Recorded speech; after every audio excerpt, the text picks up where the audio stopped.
لیکن ابھی فی الحال مجھے نہیں نظر آپ کی پارٹی کی قیادت کی طرف سے آئی ایم ایف کو خط لکھا گیا، آئی ایم ایف کا وفد جو ہے وہ آج اسلام آباد بھی پہنچ رہا ہے، تو کوئی آپ کو لگ رہا ہے کہ جو آئی ایم ایف کو خط لکھا اس کا بھی کوئی فائدہ نہیں ہوا؟ جی اس کا ایکسپیکٹیشن نہیں تھی کہ کوئی اس کا ایکشن ہوگا، کوئی ٹیکنیکلی وہ شاید ہو بھی نہیں سکتا، لیکن یہ اس قسم کے جب معاملات آپ اٹھاتے ہیں ڈیفرنٹ فورمز پہ تو اس کا مقصد آگاہی ہوتا ہے، اس کا مقصد یہ نہیں ہوتا کہ وہ اس پہ کوئی افیکٹو ایکشن ہوگا یا اس پہ کوئی امپلیمنٹیشن ہو جائے گی یا کوئی جو آرگنائزیشن ہے وہ بات مان کے اس کے اوپر کوئی ایسی اقدام لے سکے گی۔ اس کا مقصد یہ ہوتا ہے کہ آپ اویئرنیس کریٹ کرتے ہیں، آپ آگاہی کریٹ کرتے ہیں، آپ ایک ہر فورم پہ ایک ایشو کو لے کے آتے ہیں تاکہ لوگوں کو سمجھ آئے کہ کیا ہو رہا ہے انٹرنل جمہوریت کے ساتھ پاکستان میں۔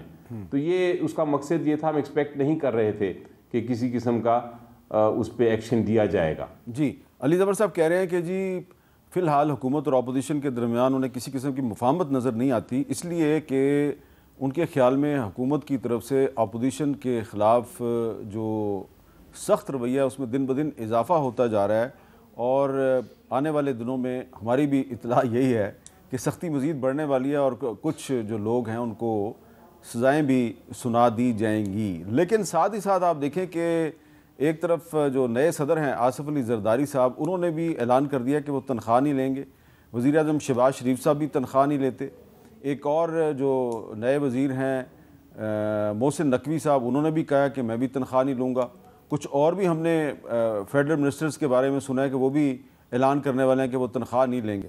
مصدق ملک صاحب کافی مشکل ہوتا ہے تنخواہ کے بغیر کام کرنا، کیونکہ ہر کوئی جو ہے وہ ارب پتی تو نہیں ہوتا، تو یہ آئیڈیا جو ہے یہ نمائشی ہے یا واقعی اس کا کوئی ہماری اکانومی کو فائدہ ہوگا کہ اگر پریزیڈنٹ صاحب، پرائم منسٹر صاحب، کچھ منسٹرز جو ہیں وہ یہ کہہ رہے ہیں جی ہم تنخواہ کے بغیر کام کریں گے؟ دیکھیے نمائشی کا تھوڑا سا وہ مطلب جو ہے وہ الگ ہو جاتا ہے، میں سمجھتا ہوں سمبولک ہے۔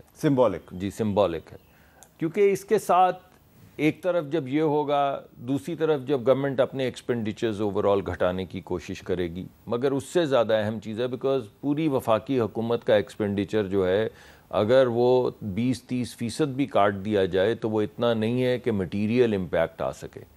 تو اصل میں ہمیں ریونیو جنریشن کی طرف جانا ہوگا، جو اصل مسئلہ ہے۔ اصل مسئلہ کیا ہے؟ اصل مسئلہ یہ ہے کہ آپ کسی کے گھر جائیں تو بچے ہیں تو انہیں نوکری نہیں مل رہی، تو ان کو نوکری چاہیے۔ وہ چیزیں خریدنے جاتے ہیں تو مہنگی ملتی ہیں، ان کو سستی چاہیے۔ وہ بجلی کا بل دیکھتے ہیں تو پریشان ہو جاتے ہیں، تو ان کی پریشانی گھٹانی ہے۔ جب یہ سمبولک چیزیں ان تمام عوامل کو جن کا میں ذکر کر رہا ہوں ان کو سپورٹ کریں گی تو پھر کہانی مکمل ہوگی، ورنہ کہانی ادھوری رہ جائے گی۔ تو یہ جو وزیر اعظم صاحب نے اعلان کیا ہے کہ وہ بینکوں کو پابند کرنے لگے ہیں، پابند، اور انہوں نے وقت لفظ جو استعمال کیا وہ تھا سختی سے پابند۔ سختی سے پابند کرنے والے ہیں کہ وہ جو پیسے لیتے ہیں، آپ ہی کے پیسے، بینک کے پاس اپنے تو نہیں وہ چھاپتا پیسے، آپ سے ڈپازٹ لیتا ہے، ڈپازٹ لے کے کیا کرتا ہے؟ سرکار کو دے دیتا ہے اور پیسے کما لیتا ہے۔ تو انہوں نے کہا نہیں، ایسا نہیں ہوگا، آپ لوگوں سے پیسے لیتے لوگوں پہ خرچیں گے، اور آپ اس کا ایک سرٹن پرسنٹیج جو ہے ہر ڈویژن میں، ڈویژن بائی ڈویژن آپ خرچیں گے small to medium sized enterprises, یعنی چھوٹے کاروبار، یعنی ہمارے بچے بچیاں جو اسکولوں کالجوں سے نکل رہے ہیں ان کو کاروبار کے لیے آپ قرضہ دیں گے تاکہ وہ کاروبار شروع کریں، اور وہ صرف کنزیومرز نہ ہوں نوکری کے، وہ نوکری فراہم کریں۔ اگر کوئی ایک دکان کھولے گا تو اپنے دوستوں میں سے، کالج کے اسکول کے دوستوں میں سے 2-4 لوگوں کو نوکری دے گا نا۔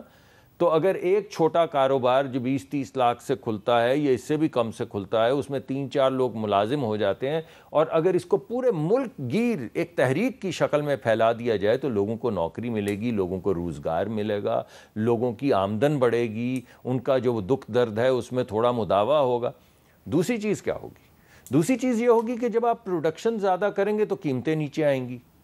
دیکھیں نا، جب کیا ہوتا ہے کہ مجھے کسی چیز کی ضرورت ہے اور اس کی پیداوار کم ہے، جب پیداوار کم ہے, ضرورت زیادہ ہے, تو میں زیادہ پیسے دے کے پہلے کھینچا تانی کرنے کی کوشش کروں گا. جب پیداوار بڑھ جائے گی, چھوٹے چھوٹے کاروبار کھل جائیں گے, فراوانی آٹے کی ہو جائے گی, فراوانی چینی کی ہو جائے گی, فراوانی مرچوں کی ہو جائے گی, فراوانی گھی کی ہو جائے گی, تو اس سے قیمتیں آہستہ آہستہ نیچے آنی شروع ہو جائیں گی. تو یہ اس کا دوسرا نقطہ ہے.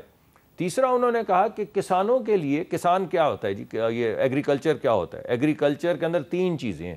آپ اس کو بیج دے دیں, آپ اس کو کھاد دے دیں اور پانی دے دیں, تو زمین تو اللہ کی دی ہوئی ہے نا.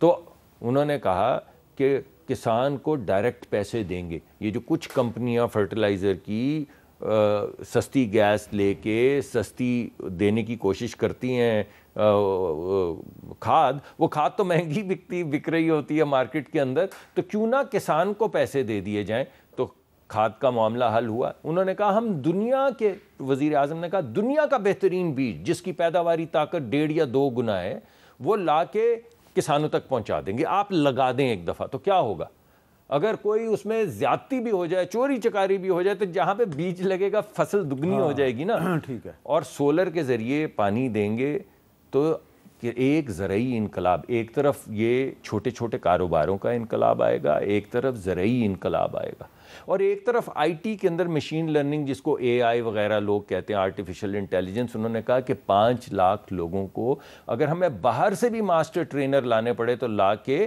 ان کو ٹرین کروائیں گے.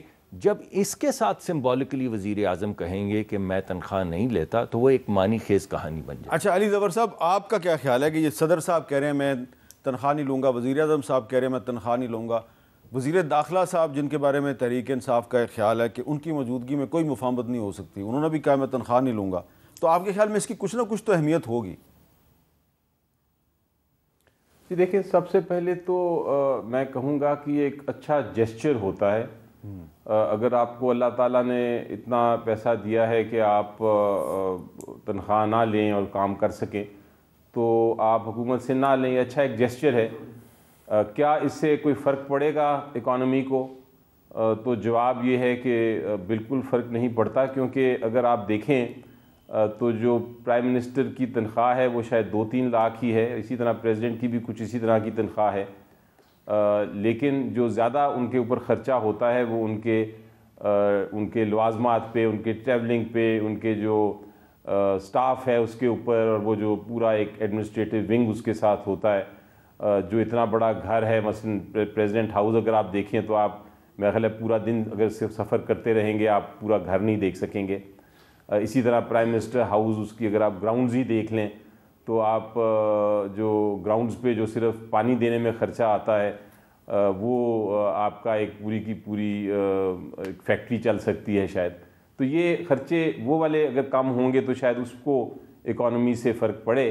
لیکن تنخواہ نہ لینا, جیسا میں نے کہا, ایک اچھا جیسچر ہے, لیکن اس سے کوئی امپیکٹ نہیں ہوتا. اس کے علاوہ میں یہ بھی بات کرنا چاہوں گا, ابھی مصدق صاحب نے بڑی اچھی بات کی کہ سولر کے ذریعے پانی دینا چاہیے اور ٹیوب ویلز چلانے چاہیے, لیکن یہ اتنا آسان نہیں ہوتا. ہر چیز کا ایک پازیٹیو اور ایک نیگیٹو ہوتا ہے.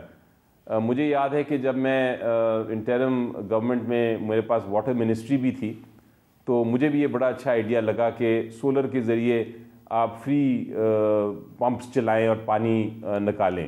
لیکن جب ہماری ٹیم بیٹھی, آسٹریلیا سے بھی کچھ لوگ آئے اور میں نے بلائے, اور انگلینڈ سے بھی اور کینیڈا سے بھی اور افریقن ملکوں سے بھی, تو وہ جو والنٹری لوگ آئے پاکستانی جو وہاں کام کر رہے تھے, انہوں نے کہا آپ یہ نہ کریں, کیونکہ اگر آپ یہ کریں گے, اگر آپ مفت سولر کے ذریعے پمپس کریں گے تو لوگ پانی کو ضائع کریں گے.